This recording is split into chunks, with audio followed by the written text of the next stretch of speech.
Hi,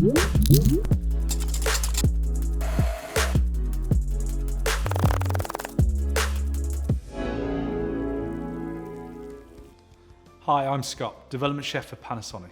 In this video, I'm going to show you how you can produce a great little breakfast starter for a coffee shop through the Panasonic high-speed oven. The dish that we're going to do today is baked cinnamon rolls.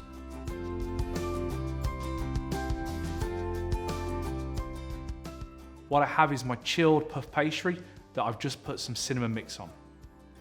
I've then rolled it and I'm about to slice it into 4 or 5 equal portions.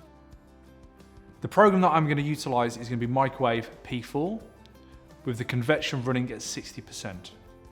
The cook time is going to be 1 minute 40.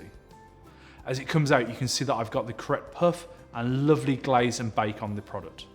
To finish, I'm just going to sprinkle a little bit of ground cinnamon that I've mixed with some caster sugar over the top of the baked rolls.